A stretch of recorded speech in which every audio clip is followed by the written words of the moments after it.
Hello everyone, welcome to AS classes. जैसे कि आपको पता ही है कि हमारा कौन सा चैप्टर चल रहा है, अभी 11th चैप्टर चल रहा है, एरियाज रिलेटेड टू सर्कल्स। उसमें हम 1 to 5 क्वेश्चंस कर चुके हैं पहले लास्ट वीडियो में। आज हम करेंगे 6th क्वेश्चन। तो चलिए 6th क्वेश्चन की स्टेटमेंट पढ़ लेते हैं। क्वेश्चन में ये हमें कह रहा है, अ chord of a circle of radius 15 centimetre subtends an angle of 60 degree at the center. Find the areas of the corresponding minor and major segments of the circle. कि 15 सेंटीमीटर त्रिज्या वाले एक वृत्त की कोई जीवा केंद्र पर 60 डिग्री का कोण अंतरित करती है। संगत लघु और दीर्घ वृत्तखंडों के क्षेत्रफल ज्ञात कीजिए। पाई हमें 3.14 लेना है और √3 की वैल्यू हमें क्या लेनी है, 1.73 लेनी है। पहले हम सर्कल बना लेते हैं और इसमें जो जो भी हमें गिवन है वो ड्रॉ कर लेते हैं। ठीक है, ये हमें बोल रहा है कि कोई सर्कल है जिसकी रेडियस कितनी है 15 सेंटीमीटर और जो उसकी कोड है वो कितना एंगल बना रही है, 60 डिग्री का एंगल बना रही है। तो यहाँ पे पहले हम कोई कोड ले लेते हैं ए बी। ठीक है, यहाँ पे इसका सेंटर ले लिया हमने ओ। सेंटर पे कोड एंगल कितना बना रही है, 60 डिग्री। ये 60 डिग्री का एंगल बन गया। एक बार हम यहाँ पे भी लिख लेते हैं, गिवन क्या है हमारे पास, गिवन आर कितना है 15 सेंटीमीटर और थीटा कितना है 60 डिग्री। तो एरिया ऑफ माइनर सेगमेंट पहले हम निकालेंगे, फिर उसके बाद हम निकालेंगे एरिया ऑफ मेजर सेगमेंट।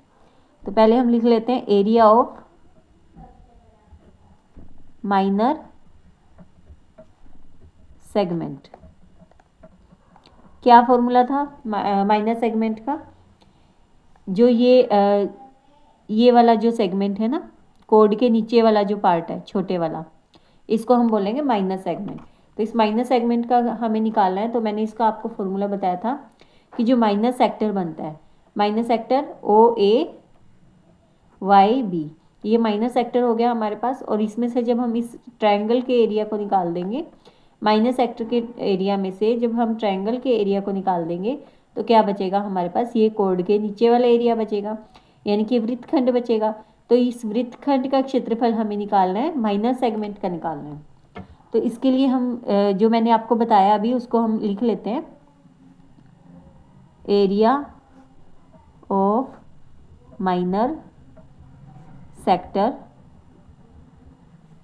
क्या सब्ट्रैक्ट करेंगे इसमें से हम, area of triangle O A B. Area of minor sector तो हमें पता है कि क्या होता है, थीटा अपॉन 360 इंटू में पाई आर स्क्वायर। अब area of triangle O A B देखिए आप एक बार, ये हमें 60 डिग्री का एंगल दिया हुआ है ना। ये हम ले लेते हैं, कोई एंगल 1 ले लिया हमने, ये कोई एंगल 2 ले लिया। अब तीनों कोणों का योग कितना होता है, sum of 3 angles of a triangle. तीनों एंगल का हम सम कर लेते हैं यहाँ पे। First angle 1 plus angle 2 plus 60 degree, third angle हमें 60 डिग्री दिया हुआ है ना, तीनों का सम कितना हो जाएगा 180 डिग्री। अब यहाँ पे देखिए, ये हमें रेडियस कितनी गिवन है 15 और ये भी रेडियस है, तो ये भी कितनी होगी 15। जब ये दोनों 15 है तो इनकी जो इनके अपोजिट एंगल्स जो होते हैं वो कितने बनते हैं, सेम होते हैं ना दोनों के। तो यानी कि एंगल 1 और एंगल 2 क्या हो गया, बराबर हो गया। तो angle 1 plus angle 1 plus 60 is equal to 180। Angle 1 कितने हो गए, 2 एंगल 1, और ये 60 उधर जाके क्या हो जाएगा माइनस का। तो 2 एंगल 1 बराबर 180 में से 60 गए 120। तो एंगल 1 कितना निकल गया हमारे पास, अगर 2 को 120 से करते हैं तो क्या हो जाएगा 60, यानी कि 60 डिग्री आ गया। ये भी 60 आ गया, ये भी 60 आ गया। जब तीनों एंगल हमारे पास सेम है तो यानी कि कौन सा एंगल है, ये इक्विलेटरल ट्रायंगल है। तो ये बात आप लोग हमेशा ध्यान रखना कि जहाँ पे भी 60 डिग्री के एंगल अगर यहाँ पे बन रहा है ना, तो यानी कि दो एंगल इक्वल हैं, तो ये इक्विलेटरल ट्रायंगल है। ठीक है, और इक्विलेटरल ट्रायंगल का फॉर्मूला क्या था हमारे पास, √3/4 a²।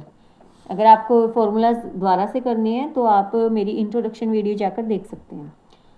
यहाँ पे वैल्यूज पुट कर देते हैं। थीटा कितना है हमारे पास 60, 360 गुना में पाई की वैल्यू क्या है 3.14 गुना आर कितना है 15 गुना 15 गुना में √3 की वैल्यू क्या है 1.73, ये 4 हो गया। यहाँ पे ए की वैल्यू 15 गुना 15।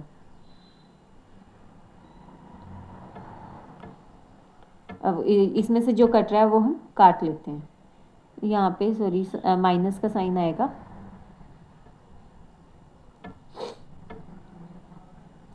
ये हम काट लेते हैं। 0 से 0 कैंसिल हो गया, 6 के टेबल पे ये जाएगा 6 पे, और अगर इसको हम काटते हैं तो 2 तिया 6 और ये हो जाएगा 1.57, 3 पंजे 15। अब इधर देख लेते हैं, इधर क्या कटेगा हमारे पास 2 दूनी 4, ये हो जाएगा 7.5, और ये 2 दूनी 4 सॉरी 2 एकम 2, और ये हो जाएगा हमारे पास 7.5। तो अब आगे हम इसको देख लेते हैं कि मल्टीप्लाई करके क्या आता है। मल्टीप्लाई आप लोग खुद करना। तो ये हो जाएगा हमारे पास 117.75, और अगर इसको मल्टीप्लाई करके देखते हैं हम तो ये हो जाएगा हमारे पास 97.3125। इसको अगर सब्ट्रैक्ट करके सॉल्व करेंगे तो क्या आएगा हमारे पास 20.4375। एरिया हम निकाल रहे हैं तो इसलिए स्क्वायर में। ठीक है, तो ये हमारे पास निकल गया माइनर सेगमेंट का एरिया। अब इन्होंने हमें बोला कि मेजर सेगमेंट का भी निकालना है। मेजर सेगमेंट का मैंने आपको फॉर्मूला बताया था। देखिए मेजर सेगमेंट का क्या था कि जो पूरा जो सर्कल है, सर्कल का एरिया क्या होता है हमारे पास πr²। अब अगर सर्कल हमारे पास πr² है तो उसमें से हम छोटे सेगमेंट का एरिया निकाल देते हैं, माइनर सेगमेंट का एरिया निकाल देते हैं, तो मेजर सेगमेंट का एरिया तो ऑटोमेटिकली आ जाएगा, है ना।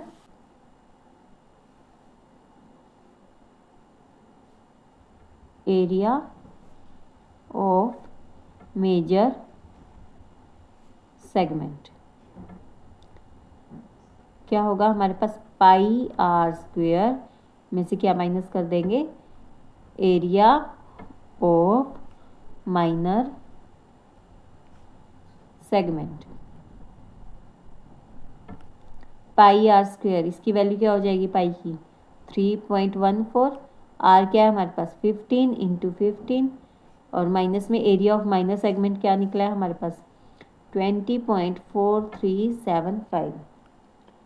इसको जब हम मल्टीप्लाई करेंगे आपस में तो क्या आएगा हमारे पास आंसर 706.50 माइनस में 20.4375। क्या आंसर आ जाएगा हमारे पास 686.0625 सेंटीमीटर स्क्वायर।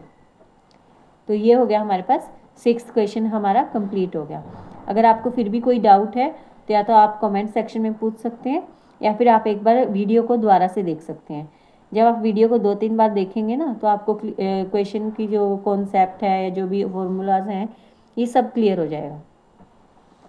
तो आज की वीडियो के लिए हम 6 क्वेश्चन ही करेंगे, कल की वीडियो में हम नेक्स्ट क्वेश्चन करेंगे। ठीक है, तो चलिए तब तक के लिए पढ़ते रहिए, मुस्कुराते रहिए and stay connected with AS classes. और अगर आपको मेरा चैनल पसंद आ रहा है तो लाइक शेयर और सब्सक्राइब करना मत भूलिएगा, और अपने जो फ्रेंड्स हैं बाकी के फ्रेंड्स उनको भी बताइएगा। ठीक है, तो तब तक के लिए थैंक यू, बाय बाय।